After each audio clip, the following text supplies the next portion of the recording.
ول کن افضل، بیا دوتایی با هم عکس بگیریم. باشه.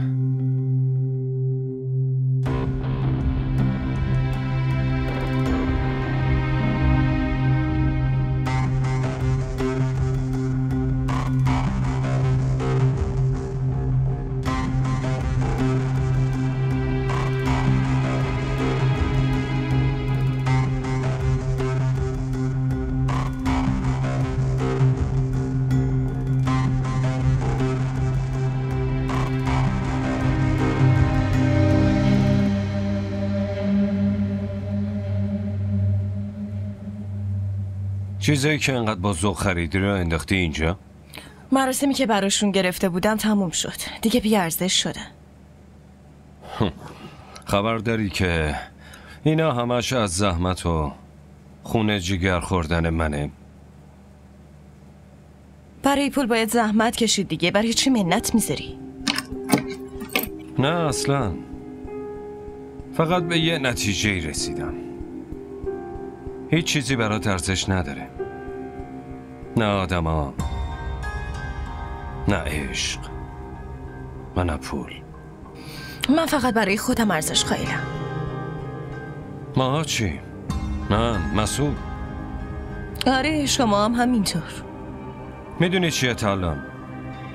من وقتی کلمه منو میگم تو این من، تو، مسعود، خواهر، برادرام، دوستام، همه هستم.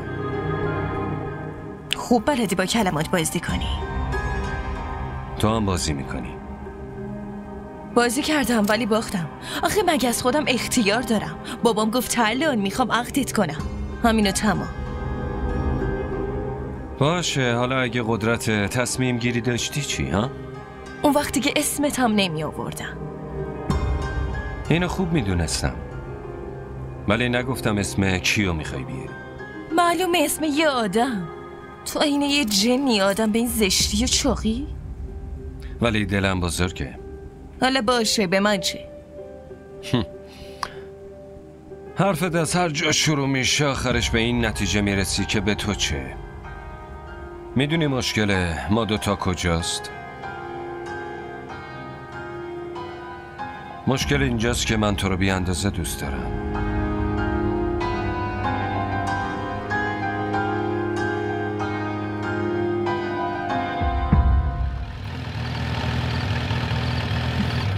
سلام علیکم. علیکم السلام.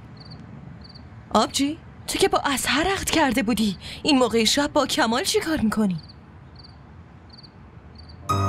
شما داری در مورد من حرف میزنی زن داداش؟ نه هیچی.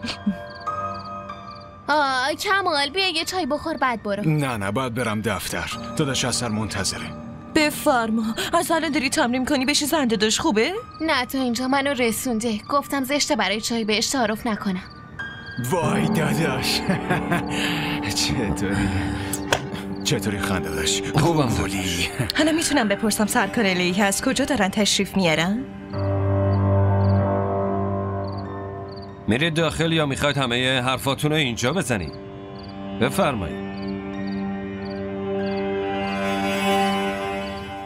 راستشو بخوای سلما به هم زنگ زد، اجازه گرفت که تمنا رو بفرستم.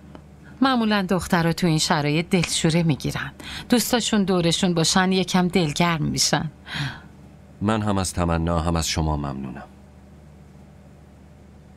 نه داداش افضل نیازی به تشکر نیست. کوثرم مثل دختر خودمه، انشالله سفید بخت بشه.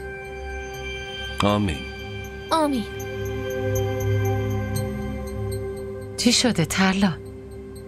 چرا اینقدر ساکتی؟ حرفی هم برای گفتن مگه گذاشتن؟ چی شده ترلا؟ تازه میپرسه چی شده. خودشو میزنه به اون راه که مثلا خبر نداره. این همه خواهر برادراش به هم بی احترامی کردن ولی مگه به چشم این آقا میاد؟ متوجه منظورت نمیشم. واضح بگو.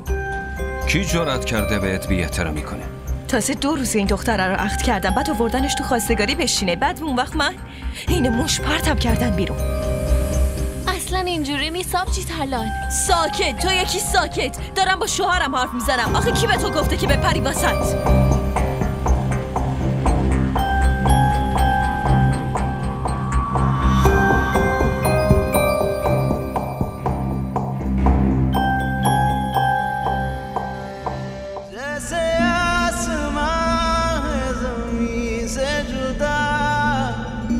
जैसे